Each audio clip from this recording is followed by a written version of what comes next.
ने कहा अब्बू जान ये तो जुल्म है। कहा नहीं मेरे बेटे, यही इंसाफ है, यही अदल है। खड़ा कर दिया गया और उस बेटे के जिस्म पर बाप ने, हजरत उमर ने अपनी आंखों के सामने कोड़े पड़वाए।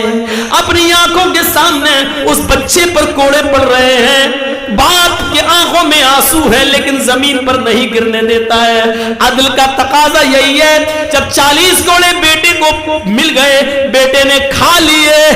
माँ ये सदमा बर्दाश्त नहीं कर पा रही है। कोई भी हो लख्ते जिगर होता है, बेटा बेटा होता है। वला यजरिमन्नकुम शनान कौमिन अला अल्ला तादिलू, किसी कौम की दुश्मनी तुम्हें गलत फैसला करने पर मजबूर ना कर दे।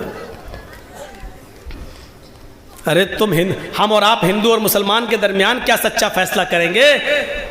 अगर पंचायत गांव में ही हो जाए तो उधर भी हम कोई ना कोई तरीका ऐसा अपनाते हैं कि हमारी बात हमारे रिश्तेदार के फेवर में चली जाए, हमारे करीब के फेवर में चली जाए।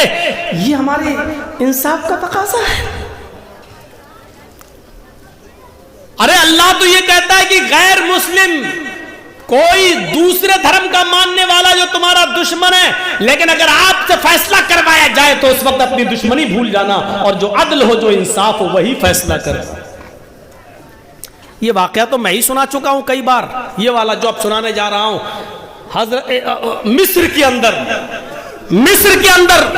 मिस्र के गवर्नर थे अमर इब्न आस, और अमर इब्न आस का बेटा घोड़े पर बैठा हुआ था और कहने लगा, है कोई जो घोड़ा मुझसे भी ज्यादा तेज रफ्तार चला सके, मुझसे अच्छा कोई घोड़ा दौड़ा सके? एक छोटा सा 12, 13, 14 साल का एक यहूदी का बच्चा उठता है और कहता है कि हाँ आओ दौड़ लगाते हैं, देखते कौन अच्छा घोड़ा दौड़ाता है, कौन आगे निकलता है। हजरत अमर इब्न आस, जिनको गवर्नर बनाया था हजरत उमर फारूक ने, उनका बेटा कहता आओ दौड़ लगा लो। दोनों ने घोड़े को दौड़ाया। अमर इब्न आस का बेटा भी घोड़ा दौड़ाता है, अमर इब्न आस का बेटा भी घोड़ा दौड़ाता है। वो यहूदी का 12, 13 साल का बच्चा भी घोड़ा दौड़ाता है। घोड़ा दौड़ाने में यहूदी का बच्चा माहिर निकलता है, एक्सपर्ट निकलता है, और वो किसी भी तरीके से अमर इब्न आस के बच्चे को पछाड़ देता है और आगे निकल जाता है यहूदी का बच्चा, और आकर कहता है कि लो मैं जीत गया, मैंने अच्छा घोड़ा दौड़ाया। अमर इब्न आस का बेटा आगे बढ़ता है और आगे बढ़ते ही उसके चेहरे पर एक थप्पड़ मार देता है। एक थप्पड़ किसको? यहूदी बच्चे को। कौन मारता है? गवर्नर का बेटा, अमर इब्न आस का बेटा। ये छोटा बच्चा 12, 13 साल का कहता है आपने मुझे नाहक मारा है, अगर आप मुझे बदला नहीं देंगे, इंतकाम नहीं देंगे, किसास नहीं देंगे, तो फिर मैं आपकी शिकायत गवर्नर की अदालत में करेंगे। अमर इब्न आस के पास मैं इसकी शिकायत में तो आपकी शिकायत ले जाऊंगा। अमर इब्न आस का बेटा मुस्कुराते हुए कहता है जा चल, मेरा कोई कुछ नहीं कर सकता। बिल्कुल वही अंदाज लग रहा है ना जैसे लखीमपुर खीरी में मंत्री का बेटा गाड़ी चढ़ा रहा है और पुलिस पकड़ के ले जा रही है, तो मंत्री का इस्तीफा ही नहीं लिया जा रहा है, ना दिया जा रहा है। मंत्री के बेटे का कुछ हो ही नहीं सकता है भैया, बाप गिरहा राज्य है। और देख लीजिए आजम खां 2 साल से जेल में पड़े हुए हैं। 8 किसानों की बॉडी पर गाड़ियां चलाने वाला 3 महीने में, 4 महीने में जेल से बाहर निकल आता है। और ये सारे काम उस धर्म के लोग कर रहे हैं जो राम को सबसे ज्यादा मानते हैं और कहते हैं हम राम राज लाएंगे। जरा मुझे हिंदी में समझाओ कि यही राम राज था? अगर ये राम राज था तो अगर राम ने किया हो कि एक आदमी को 2 साल से सजा ना दो और 8 किसानों के हत्यारे को 4 महीने में बेल मिल जाए, तो ऐसे धर्म को अगर राम राज से जोड़ोगे और राम से जोड़ोगे तो कौन इस धर्म की तरफ आएगा? सब भागेंगे, दूर हो जाएंगे। मुसलमानों से भी तो बहुत से लोग दूर हो रहे हैं। हमारा मजहब सबसे अच्छा, मैंने मौजमपुर में भी सुनाया, मैंने महलदार पाड़ा में भी सुनाया। आज हमारी हालत ये, लोग हमसे दूर भाग रहे हैं, बिल्कुल उस तरह। कौन जिम्मेदार है? जैसे एक आदमी डॉक्टर के पास गया, कहता मेरे दाढ़ में दर्द होता है, देख लो। डॉक्टर ने कहा ला, अरे ये तो सड़ गया तुम्हारा दांत, अंदर से सड़ गया, इसको तो निकाला जाएगा। उसने कहा कि फीस कितनी लोगे? उसने कहा 200 रुपये। ज़्यादा है। अरे 5 दिन की दवा भी तो देंगे तुमको, मरहम दवा लगाने की और कुल्ला करने की, गरारा करने की, सब दवा देंगे, 200 रुपये लगेंगे। उसने कहा ठीक है कर दो, चलो। बैठा, जंबूर लिया, पिलास उसके दांत को उखाड़ने लगा। अब वो चिल्लाया, मर गया। डॉक्टर ने उखाड़ ही दिया, दवा लगाई, 5 दिन की दवा दी। पर्दा हटा के देखा, उससे कहे 600 रुपए दो। कहा 600? 200 में बात हुई थी। का बात तो 200 में हुई थी, लेकिन तू इतनी तेज चिल्लाया कि मेरे 2 मरीज जो बाहर बैठे थे वो भाग गए। उन दोनों की फीस भी हम तुझसे लेंगे, तेरी वजह से भागे। उन दोनों की फीस भी तू देगा। यही हाल आज हमारा है। हमें होना ऐसा चाहिए कि लोग हमें देखकर इस्लाम ले आए, लेकिन हम हैं ऐसे कि हमें देखकर जो थोड़ा बहुत आना भी चाहता वो भी भाग जाता। ये मुसलमान है, उससे तो अच्छे हम ही हैं, ठीक है। तो जो भाग रहे हैं उनका गुनाह भी तुम्हारे सर पे लादा जाएगा, हमारे सर पे लादा जाएगा। ये कंडीशन है आज हमारी। अदल और इंसाफ नाम की कोई चीज अब अपनों में बाकी नहीं रही। एक लड़का एक लड़की दोनों मोबाइल पे लगे, बातें कर रहे हैं, प्यार हुआ, लेके भाग गया लड़का। 8-10 दिन गायब रहा। लड़की का बाप रो क्या, पंचायत बैठी लड़की के। अब लड़की का बाप चीख चीख के कह रहा मेरी लड़की कब का मुंह दिखाने के लायक नहीं रही। अब पंचायत वहां फैसला क्या करती है? अच्छा आ गया लड़का, लड़के हाँ क्यों लेके गया? चल अब इससे शादी कर। अब वो शादी करने के लिए तैयार नहीं, ना हम शादी नहीं करेंगे। तो शादी नहीं करेगा तो 5 लाख रुपया लड़के वाला लड़की के बाप को दे। क्या फैसला है गांव के सरदारों, सरपंचों, क्या फैसला है तुम्हारा? इस फैसले को तो अल्लाह देखते ही कह देगा जाओ इस सरदार को जन्नत में दाखिल कर। ऐसा फैसला 5 लाख रुपया, 4 लाख रुपया, 3 लाख रुपया, 2 लाख रुपया लड़का क्यों दे? सब लड़का लेके भागा। हाँ तेरी लड़की भागी कैसे? लड़के का कसूर था, लड़की का कसूर नहीं था। इल्जाम सिर्फ लड़के को कैसे दे रहे हो? कुरान तो कहता है वक़र्न फी बुयूतिकुन्ना, औरतों को, लड़कियों को हुक्म देता अपने घरों में लाजिम पकड़े रहो, घरों से बाहर ना निकलो बिला जरूरत। तुम्हारी लड़की कैसे निकली?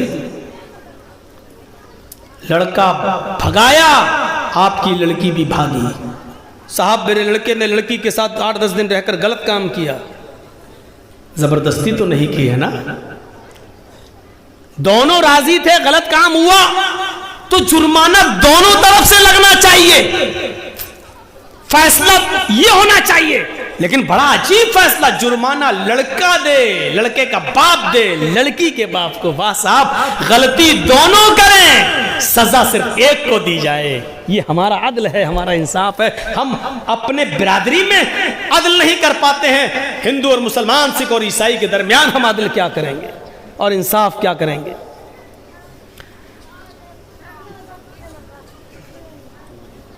लौवन्न फातिमत बिन्त मुहम्मद सरकत लक़ता तु यदा। अदल तो यह है कि मेरी बेटी फातिमा ने भी अगर चोरी की होती तो मैं उसका भी हाथ काट डालता। अदल तो यह है। हमेशा लड़की की तरफ नजर। कुरान, और एक बात तो सुन लीजिए, बहुत आज खुल के कह दे रहा हूं, लड़का लड़की अगर दोनों कभी भी किसी समाज से भागे हैं, आजकल तो ये फैशन बन गया है, प्यार करना, ये करना, वो करना, अब इस पर तो ज्यादा बोलना ही नहीं चाहिए, जितना बोलेंगे वो और उतना ही और आगे बढ़ रहा है, समझ में नहीं आ रहा क्या हो रहा है। तो लड़का लड़की, एक बात सुन लीजिएगा, बहुत जबरदस्त बात बताने जा रहा हूं। लड़का लड़की जब भी दोनों भागे तो उसमें गलती, समाज में जब फैसला करने के लिए आप बैठो, पंचायत लेकर बैठो, तो उसमें गलती लड़की की मानी जाएगी, लड़के की ज्यादा नहीं। लड़के की मानी जाएगी लेकिन लड़के से ज्यादा लड़की की गलती मानी जाएगी, क्योंकि कुरान इस बात का फैसला कर रहा है। कुरान ने कहा है, कुरान ने अज़्ज़ानियतु वज़्ज़ानी फजलिदू कुल्ल वाहिदतिन मिनहुमा मियत जल्दा। कुरान ने जिना जैसी जुर्म के लिए पहले औरत का, लड़की का लफ्ज इस्तेमाल किया है, बाद में लड़के का। जिना करने वाली लड़की और जिना करने वाला लड़का, जिनाकार मर्द और जिनाकार औरत और जिनाकार मर्द। देखिए पहले औरत का नाम अज़्ज़ानियतु वज़्ज़ानी, ज़ानिया औरत और ज़ानी मर्द, ज़ानिया लड़की और ज़ानिया लड़का। फजलिदू कुल्ल वाहिदतिन मिनहुमा मियत जल्दा, सजा देना है तो दोनों को, इन दोनों में से हर एक को 200 कोड़े मारो उनकी बॉडी पर, उनके जिस्म पर। लड़का है तो उसके जिस्म से कुर्ता भी उतारा जाएगा, सिर्फ लुंगी पहनाई जाएगी, हाथ पीछे से बांध दिए जाएंगे। समाज के अंदर चौराहे पर लाकर खड़ा करके इस जिनाकार लड़के को सबकी आंखों के सामने 100 कोड़े लगाए जाएंगे, 100 कोड़े मारे जाएंगे। लड़की है तो उसके चेहरे से, उसके जिस्म से कमीज नहीं उतारी जाएगी, उसके जिस्म पर कपड़ा रहेगा, ओढ़े हुए रहेगी, और उसी जिस्म पर कपड़े पहने हुए जिस्म पर कोड़े मारे जाएंगे, ताकि उसकी जिस्म की बेहुरमती ना हो, उसका जिस्म नुमाया ना हो। लेकिन 100 कोड़े इस लड़की के जिस्म पर भी मारे जाएंगे, बशर्ते ये कि दोनों कुंवारे हों, दोनों में से किसी की शादी ना हुई हो। हाँ, अगर लड़का शादीशुदा है, लड़की कुंवारी, तो लड़की को 100 कोड़े मारे जाएंगे। लड़का कुंवारा शादीशुदा तो उसको 100 कोड़े नहीं बल्कि दौड़ा दौड़ा कर मैदान में पत्थरों से हलाक कर दिया जाएगा, मार डाला जाएगा। उसकी उस वक्त तक पत्थर बरसाए जाएंगे जब तक कि उसकी रूह उसकी कब्र से उनसुरी से परवाज नहीं कर जाती है। लड़का कुंवारा है, लड़की शादीशुदा है, तो लड़के को 100 कोड़े मारे जाएंगे और लड़की को दौड़ा दौड़ा कर नहीं, क्योंकि शादी उसको सीने के बराबर जमीन में गाड़ कर उसके ऊपर उसके सर पे पत्थरों की बारिश की जाएगी और उस वक्त तक मारा जाएगा जब तक कि उसकी रूह न निकल जाए। ये मामूली जुर्म नहीं है। मोबाइलों पर बातें करना ये मामूली जुर्म नहीं है। लड़कों से घंटों घंटों लगे रहना, लड़कियों से लगे रहना ये मामूली जुर्म नहीं है जो जिना का दरवाजा खोलता है। इस जिना के दरवाजे के खुलने के बाद तसव्वुर करो कि इंसान किस गुनाह में पड़ जाता है जिसकी सजा इतनी खतरनाक हो कि सुनते ही रूह कांप जाती है। आज के इस मौजूदा दौर में इस सजा को जो लोग रूढ़िवादी सजा कहते थे, लेकिन जब निर्भया का केस हुआ, जब बलात्कार के केस बढ़ते हैं, तो फिर राज ठाकुरे जैसा शिवसेना जो सबसे ज्यादा दुश्मनी में मुलव्वस थी मुसलमानों के, उसके महाना पुरुष को ये कहने पर मजबूर होना पड़ा कि इस्लाम की सजा कायम करो, पत्थरों से मार मार कर लड़के और लड़की का मुंह काला, जो बलात्कारी उनको मारो। तो सोचो ये ऐसी दर्दनाक सजा है और आखिर ये लागू करना पड़ा पत्थरों से नहीं तो हैदराबाद तेलंगाना की सरजमीन पर जो एक लेडी डॉक्टर के साथ जो गलत काम किया गया और 4 लोगों को पकड़ के जब जेल में डाला गया तो पुलिस पूछताछ के बहाने निकालती है और मौके वारदात पे जहां रेप हुआ वहीं पर ले जाकर 4 लड़कों का इनकाउंटर कर देती है। आज इस चीज की जरूरत पड़ रही है। मेरे भाई हो, जरा तसव्वुर करो कि हम कहां हैं। बहुत आसान है, हमने एक दूसरे के हाथों में मोबाइल दे दिया।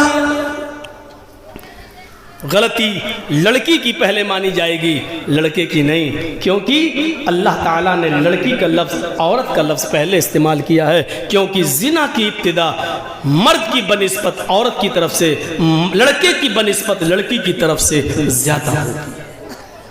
अब क्यों होती है, रीज़न क्या है, वो इस मौके पर हम नहीं बता सकते हैं। तो मेरे प्यारे साथियों, हमें और आपको ये चीज लेना पड़ेगी। वला यजरिमन्नकुम शनानु कौमिन अला अल्ला तादिलू, अदल और इंसाफ की बात करो। अदल और इंसाफ हर वक्त होना चाहिए, सबके साथ होना चाहिए, अपनों के साथ भी हो, गैरों के साथ भी हो। इंसाफ का दामन कभी नहीं छूटना चाहिए।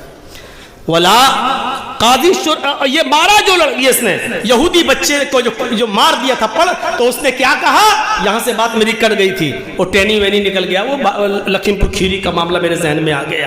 तो उस यहूदी बच्चे ने कहा कि मैं मुकदमा दायर करूंगा। तो इसने क्या कहा, हमारे इब्न आस के बेटे ने, जा कर दे, मेरा कोई कुछ नहीं कर सकता। लड़के ने कहा नहीं, इंसाफ होगा। कहा इंसाफ कौन करेगा, जिसके पास तू जा रहा है हमारे अपने पास, वो मेरे बाप हैं। लड़का चुप हो गया, तुम्हारे बाप हैं? उसने कोई शिकायत नहीं की, कुछ नहीं कहा। 1 महीना गुजर गया। इत्तेफाक देखिए, 1 महीने के बाद उस बस्ती का दौरा करते करते करते करते हजरत उमर मिस्र पहुंच गए। हजरत उमर फारूक दौरा करते थे, पूछते थे वहां के लोगों से कि हमने जिसको गवर्नर बनाया उससे कोई शिकायत तो नहीं, काम ठीक कर रहा है कि नहीं कर रहा है, काम अच्छा चल रहा है कि नहीं चल रहा। ये सब दौरा करते थे हजरत उमर फारूक। मिस्र का भी दौरा करते हुए आए और मिस्र में तमाम लोगों को बुलाया और अमर इब्न आस को अपने पास बिठाया और लोगों से पूछा कि बताओ अमर इब्न आस से कोई शिकायत तो नहीं। सब लोग बोले नहीं, कोई शिकायत नहीं, बहुत अच्छा काम, माशाल्लाह, ठीक ठीक, सब कुछ सही। लेकिन वहीं पर 12 साल का 13 साल का छोटा सा बच्चा जो बैठा था वो कहने लगा, अमीरुल मोमिनीन, मुझे एक शिकायत है। भरे मजमे में तुम ही उठे हो, 12-13 साल का बच्चा, हिम्मत, इधर आओ बेटा, इधर आओ, इधर आओ। उसको बुलाया, आया, क्या हुआ बेटा, बोलो। उसको अपने पास बिठाया ताकि उसके अंदर से डर नाम की कोई चीज बाकी न रहे। अपने पास बुलाने के बाद कहा, बोलो बेटे क्या बात है। कहा, अमीरुल मोमिनीन, अमर इब्न आस के बेटे ने मेरे साथ घोड़ा दौड़ाया कि कौन आगे निकलता है, चलो दौड़ते हैं। घोड़ दौड़ में हम आगे निकल गए। इतनी सी बात इनके बेटे को बुरी लगी और उसने भरे मजमे में सबके सामने मेरे गाल पर एक थप्पड़ मार दिया। हजरत उमर फारूक खड़े हो गए, अमर इब्न आस की तरफ नजर डाली। अमर इब्न आस ने जवाब दिया, अमीरुल मोमिनीन, इसमें मेरा कोई कसूर नहीं है, आज तक मुझे ये इत्तला ही नहीं मिली। अच्छा, तो ये बताओ, आ यहूदी बच्चे, तुमने अमर इब्न आस से शिकायत क्यों नहीं की? उस बच्चे की जबान से ये जुमला निकला, अमीरुल मोमिनीन, मैं इनके पास आना चाह रहा था, इनका बेटा बोल दिया जा, मेरा कोई कुछ नहीं कर सकता, मैं अमर इब्न आस का बेटा हूं, जिसके पास तू शिकायत लेके जा रहा है वो मेरा बाप है। अमर इब्न आस का मैं बेटा हूं, इस शहर के गवर्नर का मैं बेटा हूं। जब बेटा सुना तो फिर मैंने कुछ नहीं कहा, मैं खामोश हो गया। आज आपने भरोसा दिलाया तो मैं खड़ा हो गया और आपको कहने लग के आपको बोल दिया। अमर इब्न आस की तरफ देखा अमर इब्न आस ने फौरन अपने बेटे को तलब कर लिया। बेटा आया, यहूदी बच्चे के सामने उसने सर झुकाया, पूछा क्या ये बच्चा सही कह रहा है? उस अमर इब्न आस के बेटे ने फौरन सर हिलाकर गवाही दी कि हाँ, मैंने इसको थप्पड़ मार दिया। जुर्म क्या था? कुछ नहीं, मुझे गुस्सा आया और मैंने मार दिया, क्योंकि मेरा इतना अच्छा घोड़ा होते हुए पीछे रह गया और इसका इतना बेकार घोड़ा होते हुए भी मुझसे आगे निकल गया। मेरी इंसल्ट मैंने महसूस की और मैंने इसको थप्पड़ मार दिया। कहा इधर आओ। अब ये मुकदमा मेरी अदालत में आ गया है, इसलिए आया अमर इब्न आस के बेटे, तुम यहां खड़े हो, अब तुम्हें थप्पड़ जल्लाद मारेगा। अगर मामला बराबर करना था तो उसी वक्त तू अपना गाल पेश करता और ये बच्चा उतनी जोर से तेरे थप्पड़ मार देता, मामला वहां रफा दफा हो सकता था। लेकिन जब अदालत में हमारी चौखट पे मुकदमा आ गया तो अब ये थप्पड़ जल्लाद तेरे चेहरे पे मारेगा। चल खड़ा हो। आए जल्लाद, थप्पड़ मारो इसके बेटे को सबके सामने। जल्लाद ने एक थप्पड़ उसके बेटे को बड़ी जोर से मारा। हजरत उमर फारूक ने कहा, आए अमर इब्न आस, आपके बेटे को थप्पड़ पड़ गया है, अब आप इधर आइए। ये इंसाफ कोई करेगा? इधर आओ। आए जल्लाद, जितनी जोर से थप्पड़ इस बेटे को मारा है वैसा एक जोरदार थप्पड़ इस बाप को लगाओ, अमर इब्न आस को लगाओ। जमीन कांप गई होगी, आसमान थर्रा गया होगा इस इंसाफ को देखकर। जल्लाद ने उमर का कहना मानते हुए एक जोरदार थप्पड़ अमर इब्न आस के भी गवर्नर को भी मारा, सबके सामने। अमर इब्न आस ने कहा, अमीरुल मोमिनीन, थप्पड़ सबके सामने पड़वाया गया, मुझे इसकी कोई दिक्कत नहीं है, लेकिन क्या मैं जान सकता हूं, क्या मैं पूछ सकता हूं कि मुझे किस जुर्म में मारा गया? जिसने यहूदी बच्चे को थप्पड़ मारा उसको थप्पड़ मार दिया गया, मामला तो बराबर हो गया। मुझे किस जुर्म में थप्पड़ मारा गया, क्या मैं जान सकता हूं? आपने कभी बेइंसाफी नहीं की है, क्या मुझे बतला सकते हैं कि मेरे साथ किस बुराई की वजह से ये इंसाफ किया जा रहा है? मैंने कौन सा गुनाह किया, मैंने कौन सी गलती की? जवाब सुनो। हजरत उमर ने कहा, तुम्हें इस जुर्म पे थप्पड़ मारा जा रहा है, तुम्हारी गलती यह है कि तुमने अपने बेटे की सही तरबियत नहीं की, तुमने अपने बेटे को सही तालीम नहीं दी। अगर सही तालीम दी होती तो तुम्हारा बेटा ये नहीं कहता, जा जा मेरा कोई कुछ नहीं कर सकता है, मैं अमर इब्न आस का बेटा हूं, मैं शहर के गवर्नर का बेटा हूं। तुमने ये नहीं कहा कि मैं भी अल्लाह का एक बंदा हूं, तुम्हारे बेटे को यह मालूम है कि तुम गवर्नर हो, जबकि ये खुशी की बात नहीं है, तुम एक जिम्मेदार इंसान हो, तुम्हें लोगों की खिदमत के लिए भेजा गया है। तुम्हें मालूम होना चाहिए कि गवर्नर ज्यादा जवाबदेह होता है, ज्यादा जवाबदेह होता है, लिहाजा ये थप्पड़ तुम्हें याद दिलाता रहेगा और आइंदा तुम अपने बेटे को अच्छी तरबियत दोगे, अच्छी तालीम दोगे, आइंदा तुम्हारा बेटा कभी अपने मुंह से जुमला नहीं निकालेगा कि मैं गवर्नर का बेटा। क्या हो रहा है? गवर्नर का, मंत्री का बेटा, फला का बेटा, यही सब तो होता है। ये अदल था, ये इंसाफ था, और ऐसा इंसाफ इस जमीन की नजरों ने और आसमान की आंखों ने, इस जमीन की छाती ने और आसमान की आंखों ने एक मंजर और देखा कि उसी मुल्क के शाम के अंदर हजरत उमर फारूक का बेटा खजूर के सड़ जाने के बाद जो रस होता है उसमें नशा आ गया था, वो नबीज बन गई थी और उसने उठाया और पी लिया और उसमें नशा आ गया था। यह खबर जब वहां के गवर्नर को मिली तो उस गवर्नर ने हजरत उमर फारूक के बेटे को बुलाया और पूछा क्या तुमने नबीज पी ली थी, नशा इस्तेमाल कर लिया था? उसने कहा हाँ, नबी रखी हुई थी खजूर का रस, वो सड़ चुका था, मुझे पता नहीं चल सका कि ये सड़ गया और इसमें नशा आ गया था। मैंने जब पी ली तो पीने के बाद मुझे नशा आ गया। हाँ, मैंने ये गलती की है, मैंने नशा कर लिया था। कहा खड़े हो जाओ। हजरत उमर फारूक के बेटे पर 40 कोड़े मार दिए गए, 40 कोड़े पड़ गए। लेकिन मदीने में जब हजरत उमर को पता चला कि मेरे बेटे को मुल्क शाम में शराब पीने के, नबीज पीने के, नशे वाली चीज इस्तेमाल करने की वजह से नशा आ गया था, पता चला कि वहां के गवर्नर ने उनको 40 कोड़े मार दिए। इसके बावजूद हजरत उमर फारूक ने घोड़ा भेजा, मदीने से घोड़ा भेजा, और घोड़ा भेजने के बाद वहां के अमीर को, वहां के खलीफा को, गवर्नर को लेटर लिखा कि मेरे बेटे को तुरंत इस घोड़े पर बैठाकर मदीने भेजा जाए। घोड़ा मुल्क शाम पहुंचता है, रुका मिलते ही अमर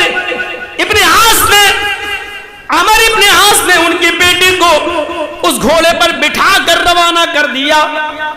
जैसी बेटा रवाना होता है और मदीने आता है, हजरत उमर फारूक अपने बेटे को घर में नहीं घुसने देते हैं। कहने बेटे पहले इधर आओ। कहाँ जा रहे हो? कहा अम्मी से मिल लूं, बहुत दिनों बाद आ रहा हूं, अम्मी से मुलाकात कर लूं, माँ से मिल लूं। जवाब दिया बेटे अभी माँ से मत मिलो, अभी इधर आओ। सुना है कि तुमने मुल्क शाम के अंदर खजूर का सड़ा हुआ रस जो नशावर हो चुका था तुमने पी लिया था और उसमें नशा आ गया था। अरे शराब पीने वालों, स्मोक पीने वालों, गांजा इस्तेमाल करने वालों, हीरोइन इस्तेमाल करने वालों, स्मोक इस्तेमाल करने वालों, ये चीजें तो शराब से बहुत बड़ी हैं। शराब जैसी चीज और 40 कोड़े खाने के बावजूद हजरत उमर फारूक ने अपने बेटे को मदीने बुलाया और जब ये पूछा तो बेटे ने कहा अरे अब्बू ये सब चीजें अनजाने में हो गई, धोखे में हो गई, मुझे पता नहीं चल सका, लेकिन मुझे 40 कोड़े मार दिए गए हैं, मैंने सजा भुगत ली है। हजरत उमर ने कहा नहीं मेरे बेटे, सजा तुम्हें आज मिलेगी। मैंने 4 जल्लादों को खड़ा किया है, एक जल्लाद 10 कोड़े मारेगा, उसके बाद हट जाएगा, क्योंकि अब उसके हाथ में मारने की ताकत कुछ कम हो जाएगी। दूसरा जल्लाद 10 कोड़े मारेगा, तीसरा मारेगा, चौथा फिर 10 कोड़े मारेगा, आज तुम्हें 40 कोड़े लगाए जाएंगे। बेटे ने कहा अब्बू जान ये तो जुल्म है। कहा नहीं मेरे बेटे यही इंसाफ है, यही अदल है। खड़ा कर दिया गया और उस बेटे के जिस्म पर बाप ने, हजरत उमर ने अपनी आंखों के सामने कोड़े पड़वाए, अपनी आंखों के सामने उस बच्चे पर कोड़े पड़ रहे हैं। बाप के आंखों में आंसू है लेकिन जमीन पर नहीं गिरने देता है। अदल का तकाजा यही है। जब 40 कोड़े बेटे को मिल गए, बेटे ने खा लिए, माँ ये सदमा बर्दाश्त नहीं कर पा रही है। कोई भी हो लखते जिगर होता है, बेटा बेटा होता है, लेकिन उसने तुतलाते हुए जबान में पूछ ही लिया अमीरुल मोमिनीन मेरे बेटे को ये बाद में 40 कोड़े किस हैसियत से मारे गए हैं? अरे मेरे शौहर जब 40 कोड़े मुल्क शाम में पड़ चुके थे तो यहाँ किस जुर्म में उसको कोड़े लगाए जा रहे हैं? हजरत उमर ने जवाब दिया अरे मेरी बीवी और अरे समाज के लोगों, मैंने ये कोड़े इसलिए यहाँ लगाए क्योंकि मुझे यकीन नहीं है हजरत अमर इब्ने आस ने मेरे बेटे पर जो कोड़े मारे हैं वो जोर से कोड़े मारे गए होंगे, वो पूरी ताकत से कोड़े बरसाए गए होंगे। मुझे उम्मीद नहीं है क्योंकि जब मेरे बेटे को कोड़े मारे जा रहे होंगे तो अमर इब्ने आस के सामने ये बात रही होगी कि ये उमर फारूक का बेटा है, और जिस जल्लाद ने कोड़े मारे होंगे वो भी मालूम होगा कि ये उमर का बेटा है। तो जितनी जोर से कोड़ा मारना चाहिए उतनी जोर से मेरे बेटे को कोड़ा नहीं मारा गया होगा, इसलिए कि ये उमर का बेटा है, इसके साथ रियायत की गई होगी। मेरी बीवी और समाज के लोगों, मुझे अमर और वहां के जल्लाद के कोड़ों पर एतबार नहीं है, इसलिए मैंने अपनी आंखों के सामने इन जल्लादों से 40 कोड़े मरवाए हैं, पड़वाए हैं। अब मुझे यकीन है कि मेरे कोड़े को, मेरे बेटे को जो सजा मिली वो सही। अब मैं कयामत के दिन अल्लाह के सामने, अर्श के सामने खड़े होकर कह सकता हूं कि मैंने अपने बेटे को अपनी आंखों के सामने सजा दिलवाई। ये अदल था, ये अदल। और इस अदल के बिना मेरे भाइयों इंसानियत जिंदा नहीं रह सकती है। इंसानियत का एहतराम तभी होगा जब अदल हमारे अंदर पाया जाएगा। चाहे वो हिंदू हो, मुसलमान हो, सिख हो, ईसाई हो, आपका अपने घर में आपके औलाद हो, आपकी बेटे और बेटियां हो, आपके रिलेटिव्स, रिश्तेदार हो, जब तक अदल नहीं होगा इंसानियत जिंदा नहीं रहेगी। इंसानियत को जिंदा रखना है तो अदल का तकाजा है मेरे भाइयों कि सबके साथ अदल किया जाए। वला यजरिमन्नकुम शनानु कौमिन अला अल्ला तादिलू इअदिलू व अक़रबु लित्तक़वा। सबके साथ इंसाफ करो और यही तक़वा के ज्यादा करीब है और इंसानियत का दर्स देता है कुरान। गैर मुस्लिमों के पंडितों को, सिखों के गुरुओं को, ईसाइयों के पादरियों को, यहूदियों के राहिबों को, जैन धर्म के मुनियों को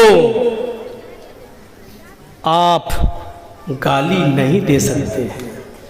किसी भी दूसरे मजहब के बुजुर्गों को आप गाली नहीं दे सकते हैं। वला तसुब्बुल्लज़ीना यदऊना मिन दूनिल्लाह, अल्लाह को छोड़कर जो दूसरों की इबादत करते हैं, दूसरों की पूजा करते हैं, तुम उनको गाली मत दो।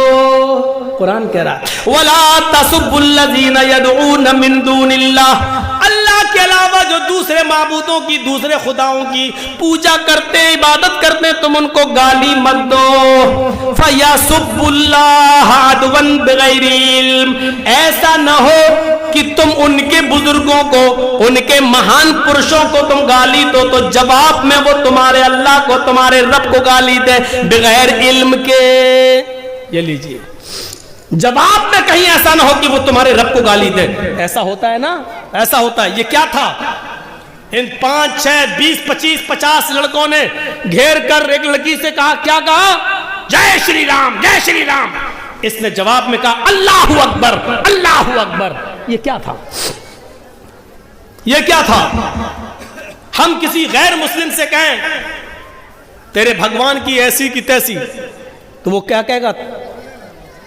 कठमुल्ला, तेरे अल्लाह की ऐसी की तैसी। हुआ क्या? ये बिल्कुल वही अपने रब को गाली देना। अल्लाह के रसूल ने कहा कि तुम लोग अपनी माँ को गाली मत दो। सहाबा ने कहा अल्लाह के रसूल अपनी माँ को कौन गाली दे सकता है? आपने कहा तुम दूसरों की माँ को गाली दोगे, जवाब में वो तुम्हारी माँ को गाली देंगे। तो इसका मतलब ये है कि तुम खुद जिम्मेदार हुए अपनी माँ की गाली के। तुमने अपनी माँ को खुद गाली दी, न तुम उनकी माँ को गाली देते, न वो जवाब में तुम्हारी माँ को गाली देते। तुम दूसरों के खुदाओं को बुरा कहोगे तो वो तुम्हारे असली रब को बुरा कहेंगे। तुम उनके झूठे माबूदों को गाली दोगे तो वो तुम्हारे सच्चे माबूद को गाली देंगे। कुरान ने कितनी बड़ी अच्छी और हिकमत भरी बात कही है, वला तसुब्बुल्लज़ीना यदऊना मिन दूनिल्लाह फयसुब्बुल्लाह अदवन बिगैरि इल्म। तुम दूसरों के माबूदों को गाली मत दो, दूसरों के बुजुर्गों को गाली मत दो। जो अल्लाह को छोड़कर दूसरों की इबादत करते हैं तुम उनको गाली मत दो। ऐसा न हो कि वो तुम्हारे अल्लाह को दुश्मनी में गाली देने लगे और इल्म न हो, यानी जिहालत की वजह से गाली देने लगे।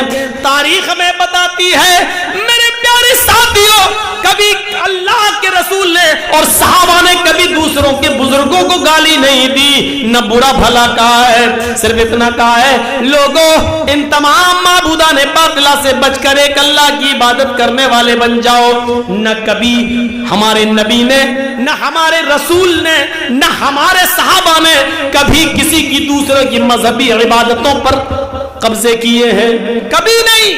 आपको मालूम होगा और ये आपने सुना भी होगा, जब हजरत उमर यरूशलेम की बैतुल मक़दिस की तरफ जा रहे हैं, बैतुल मुक़द्दस की तरफ जा रहे हैं, जीत गए हैं, बैतुल मुक़द्दस आजाद हो गया है, अब वहां जा रहे हैं, नमाज 2 रकात नमाज पढ़ाने के लिए रास्ते में यरूशलेम पड़ता है, सहाबा आपके साथ है। यरूशलेम पहुंचते ही अजान की आवाज आने लगती है, अल्लाहु अकबर अल्लाहु अकबर। पता चलता है कि इस पूरे इलाके में कोई मस्जिद नहीं है, कोई मस्जिद नहीं है। सहाबा किराम ने सोचा चलिए अजान का वक्त है, नमाज का टाइम हो गया है। इसी सरजमीन पर यहीं बियाबान जंगल में एक जगह अपने अपने कपड़े बिछा लेते हैं, चादरें बिछा लेते हैं और इसी जगह पर हम नमाज पढ़ लेते हैं। जैसे ही वो लोग वुजू बनाने के लिए तैयार होते हैं, क्या देखते हैं कि बस्ती से कुछ ईसाई आ रहे हैं। आते ही कहने लगे अमीरुल मोमिनीन कौन है? जवाब दिया हजरत उमर ने, जी बोलिए मैं ही उमर हूं और लोगों का खातिम मैं ही हूं। फरमाया आप लोग यहाँ नमाज पढ़ रहे हैं? कि जी नमाज का वक्त हो गया, हम नमाज पढ़ना चाहते हैं। उन ईसाइयों ने कहा आप इस खुले मैदान में यहाँ नमाज क्यों पढ़ेंगे?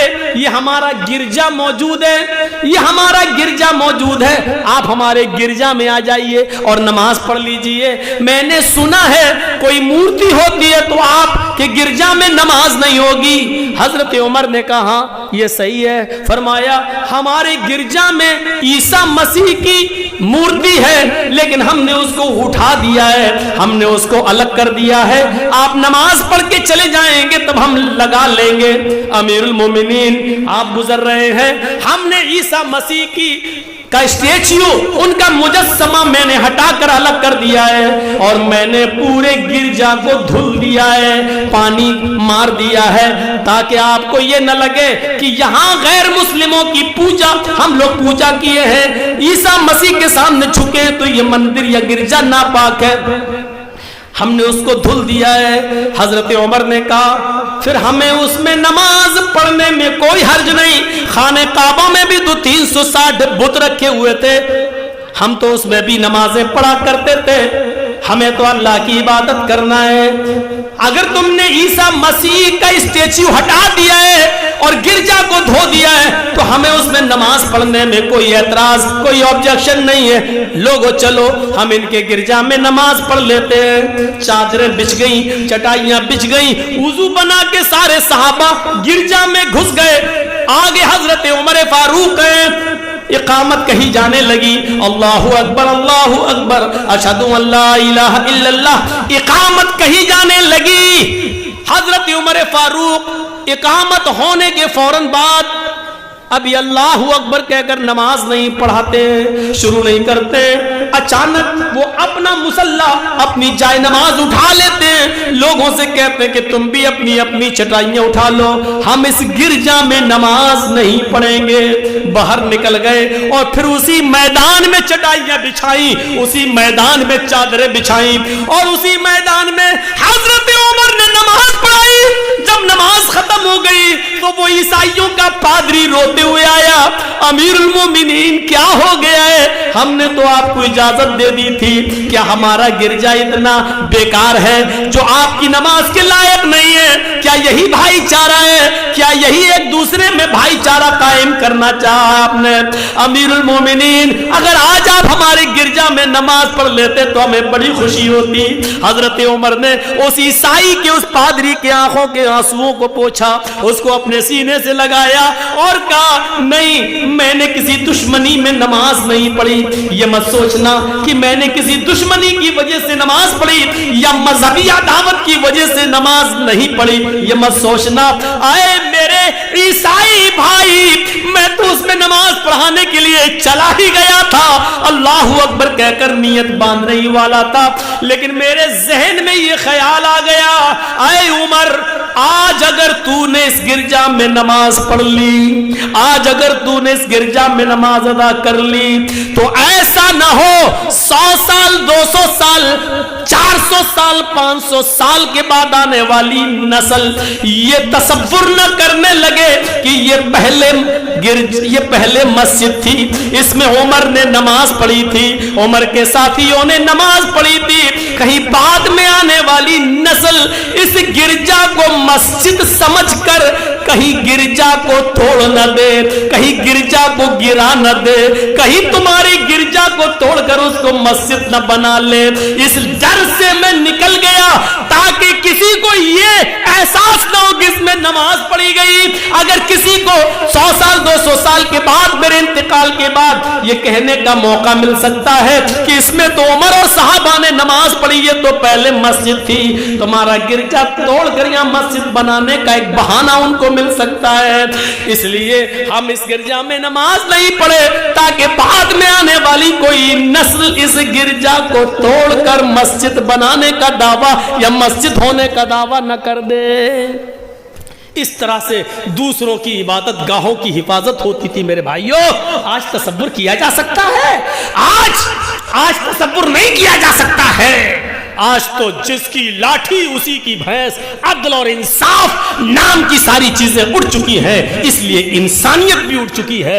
आज देख लो मेरे भाइयों, कल तक एक मुसलमान दाढ़ी वाला स्कूटर चलाता था तो उसका दोस्त उसके पीछे शंकर भगवान की मूर्ति लेकर या गणेश की मूर्ति लेकर बैठ जाता था कि मुझे मेरे घर तक छोड़ दो, और वो मुसलमान दाढ़ी वाला स्कूटर चलाते हुए, मोटरसाइकिल चलाते हुए उसको उसके घर तक छोड़ देता था कि चलो, हमें तुम्हारी आस्था से क्या मतलब, शंकर की मूर्ति हो या गणेश की, हम तुम तो भाई भाई हैं। हाँ, और आपका खून तो एक ही है, आप भी आदम की औलाद, मैं भी आदम की औलाद। लेकिन मेरे भाइयों, यहाँ तो तसव्वुर ही दूसरा है। यहाँ तो हालात ऐसे हैं कि कम कपड़े पहनोगी, जिस्म से कपड़े जितने तुम्हारे उतरेंगे उतना बड़ा तुम्हें अवार्ड दिया जाएगा, जैसे कंगना रनावत को दिया गया है। यह अफसोस है, यह हमारे इस देश की सबसे बुरी परंपरा है कि जिसके जिस्म पर कपड़े जितने कम हो, जो जितनी ज्यादा नंगी हो, आज उसको पद्मश्री अवार्ड से नवाजा जाता है। और जो बेटी अपने जिस्म पर जितना ज्यादा कपड़ा और हिजाब के साथ जाए, आज उसके जिस्म से हिजाब नोचने की कोशिश की जाती है, उसको नंगा करने की कोशिश की जाती है। जिस मुल्क के अंदर बेटियों के साथ ये सलूक किया जाए, जिस मुल्क के अंदर बच्चियों के साथ ये सलूक किया जाए, उस मुल्क के अंदर भाईचारा कैसे कायम करोगे? उस मुल्क के अंदर हिंदू और मुसलमान दोनों को एक करने की कैसे कोशिश करोगे? जो खाइयां इस सरकार ने और गवर्नमेंट ने पैदा कर दी है, मेरे भाइयों, बाद में आने वाली नस्लें भी इसको भर नहीं पाएंगी। जो नफरतें और जो कतूरतें और जो दुश्मनियां मेरे भाइयों इस सरकार ने एक दूसरे के दिलों में भरने की कोशिश की है, दोनों तरफ से ये कतूरतें भरी जा रही हैं, दोनों तरफ से ये अदावत एक दूसरे के खिलाफ भरी जा रही है। एक हिंदू हिंदू कर रहा है तो दूसरी तरफ से मुसलमान मुसलमान की सदाएं लगाई जा रही है। कोई ये बताने के लिए तैयार नहीं है ये देश हिंदू और मुसलमान दोनों का है, ये मुल्क हिंदू और मुसलमान दोनों का है, इसको सबने आजाद कराया है। ये मुल्क सिर्फ हिंदुओं से नहीं चल सकता है, ये मुल्क सिर्फ मुसलमानों से नहीं चल सकता है। ये मुल्क तभी चलेगा जब कांटा राम को चुभे और उसका दर्द रहीम के दिल में हो, और जब रहीम की बेटी मरे तो उसका दर्द और उसकी तकलीफ राम को हो। जब तक ये एहसास हमारे अंदर पैदा नहीं होगा, ये मुल्क मेरे भाइयों तरक्की की राह पर गामजन नहीं हो सकता है, तरक्की की राह पर नहीं चल सकता है। जरूरत है उसी राम के दर्द को रहीम समझे और रहीम की तकलीफ को राम समझे। ये जरूरत है, वक्त का तकाजा है, और वक्त की अहमियत को समझने की कोशिश हमें और आपको सबको करने की जरूरत है। इस वक्त इस भाईचारे की जरूरत है। वला तसब्बुल्लज़ीना यदऊना मिन दूनिल्लाह, तुम दूसरों के बुजुर्गों को गाली मत दो, वरना जवाब में वो तुम्हारे अल्लाह को गाली देंगे दुश्मनी में बगैर इल्म के। अब देख रहे हो कैसे एक मुसलमान से कहा जा रहा है, वीडियो देखिए आप, देखने की हिम्मत नहीं होती है, जमीन पर थूका जा रहा है, उससे कहा जा रहा चाट, बोल अल्लाह को मां की गाली। तसव्वुर करो क्या है ये, अल्लाह के लिए मां का लफ्ज इस्तेमाल, मां की गाली, बहन बेटी की गाली, और उस दाढ़ी वाले की दाढ़ी पकड़कर नोचते हुए कहा कबोल जय श्री राम। ये कौन सा? ये तो हमारे मजहब के अंदर भी नहीं है। ला इकराहा फिद्दीन, दीन में जबरदस्ती नहीं है ही नहीं। अगर जबरदस्ती किसी की कंपट्टी पर बंदूक रखकर अगर आपने किसी को मुसलमान किया तो उसका इस्लाम माना ही नहीं जाएगा, उसकी नमाज मानी नहीं जाएगी, उसका रोजा माना ही नहीं जाएगा। कोई चीज नहीं है ये। हमें समझने की जरूरत है हम दूसरों के बुजुर्गों को क्यों बुरा भला कहें। हदीसें पढ़िए, अल्लाह के नबी तो फरमाते इरहमू मन फिल अर्ज़ यरहमुकुम मन फिस समा। तुम जमीन वालों पर रहम करो, ये नहीं कहा जा रहा है मुसलमानों पर रहम करो, आए मुसलमानों आपस में एक दूसरे पर रहम करो, ये नहीं कहा जा रहा है। क्या कहा जा रहा है? इरहमू मन फिल अर्ज़, मुसलमानों तुम जमीन वालों पर रहम करो। जमीन में जो भी हो, हिंदू मुसलमान सिख ईसाई जानवर चरिंद परिंद सब, तुम जमीन वालों पर रहम करो। यरहमुकुम मन फिस समा, आसमानों वाला तुम्हारे ऊपर रहम करेगा।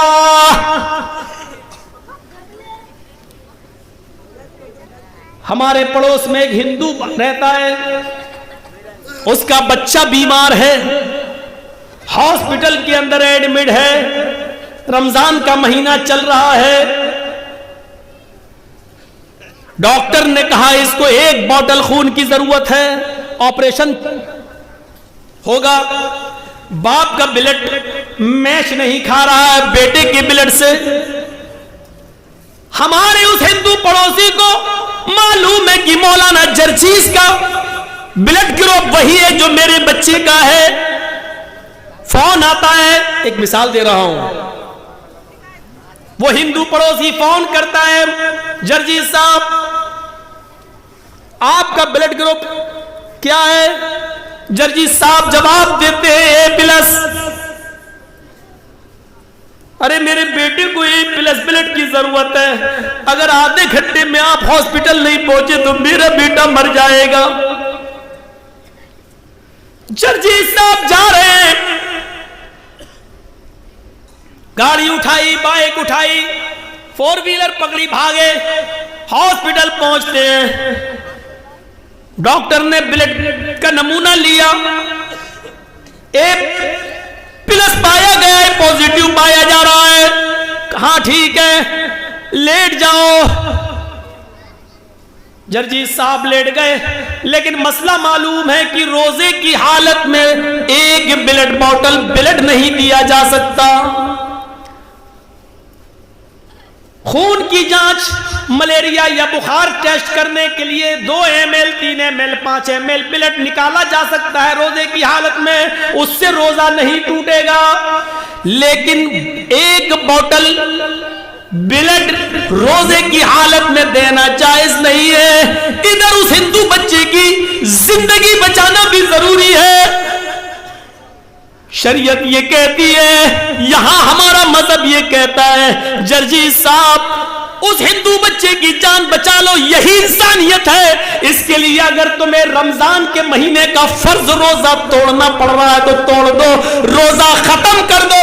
ये रोजा बाद में भी पूरा किया जा सकता है, लेकिन अगर वो हिंदू बच्चा मर गया तो फिर दोबारा जिंदा नहीं किया जा सकता है। ये इंसानियत हमें इस्लाम ने सिखलाई है कि हमें उस हिंदू बच्चे के लिए, उसकी जान बचाने के लिए अपना रोजा तोड़ना पड़ेगा। लेकिन 1 बॉटल ब्लड देकर अगर हमारी जिंदगी खतरे में नहीं है तो हम उसको 1 बॉटल खून देंगे और उसकी जिंदगी को बचाना हमारे लिए फर्ज हो जाएगा, जरूरी हो जाएगा।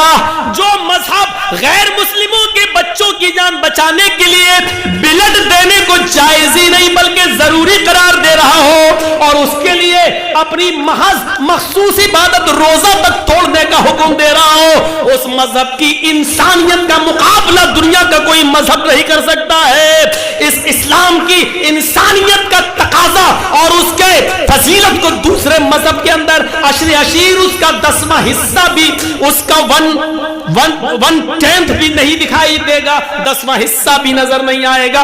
दुनिया के सारे मजहब इससे खाली है। जरा तसव्वुर करो, लेकिन इस मुल्क के अंदर हालत यह है कि अगर गोरखपुर के हॉस्पिटल में ऑक्सीजन की कमी हो जाए, सरकार की बदनामी हो रही है और डॉक्टर कफील जैसा आदमी अगर अपने घर से ऑक्सीजन लाकर बच्चों को ऑक्सीजन देने का काम करता है तो देशद्रोही का मुकदमा उस पर लग जाता है, उस पर देश के साथ गद्दारी करने का इल्जाम लगा है, उसको जेल की सलाखों में डाल दिया जाता है। और जो हुक्मरान बने बैठे जिनकी जिम्मेदारी इन बच्चों को ऑक्सीजन पहुंचाने की, वो नहीं पहुंचा पा रहे हैं और बच्चे शमशानों में मिलते हैं और गंगा की में नहाते हुए उनकी लाशें दिखाई देती हैं। मेरे भाइयों, ये देश के फेवर में, और जो अपने घरों से ऑक्सीजन लेकर आए और बच्चों को चढ़ाए, ये देशद्रोही है। जरा तसव्वुर करो, यहां इंसानियत मर चुकी है। अब कहां इंसानियत को हम तलाश करने के लिए जाएंगे,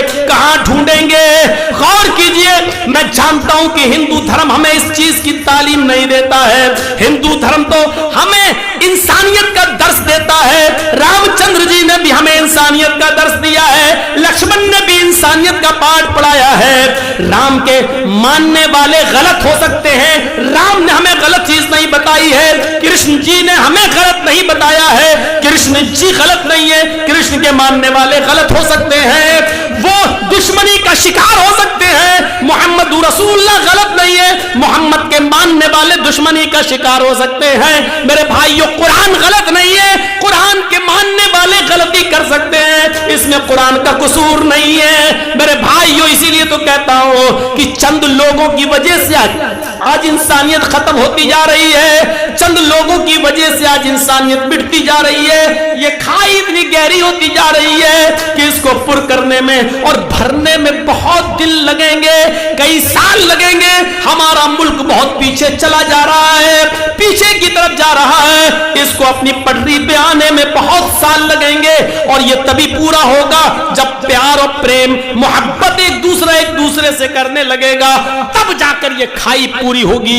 इसको हमें और आपको समझने की जरूरत है, अपना मुहासिबा करने की जरूरत है, अपना हिसाब लेने की जरूरत है। मेरे भाइयों, आज तबीयत थोड़ी सी नासाज होने के बावजूद भी मैंने तकरीबन 1.25 घंटे आपके ले लिए हैं। 2 घंटे से आज तो सोच रहा था कि 1.5 घंटा बोलकर तकरीर खत्म कर देंगे 12 बजे, लेकिन चलिए, जब जज्बात में बह गया तो बह गया। हम अल्लाह से दुआ करते हैं कि बारे अल्लाह हमारे अंदर इंसानियत पैदा फरमा दे, अल्लाह इंसानियत को समझने की हमें तौफीक अता फरमा, इंसानियत हमारे अंदर कूट कूट के भर दे। अल्लाह, इस मुल्क के अंदर तकलीफ किसी गैर मुस्लिम को हो तो उसका दर्द हमें हो, और जब हमें तकलीफ पहुंचे तो इसका दर्द गैर मुस्लिम को हो। हमें आपस में ऐसा भाई भाई बना दे। बारे अल्लाह, जब तक तू हमें जिंदा रख, इस्लाम पे जिंदा रखना, और जब हमारा खात्मा हो तो ईमान पर हमारा खात्मा फरमाना। वमा अलैना इल्लल बलागुल मुबीन व आखिरु दअवाना अनिल हम्दुलिल्लाहि रब्बिल आलमीन। अस्सलामु अलैकुम व रहमतुल्लाहि व बरकातुहू।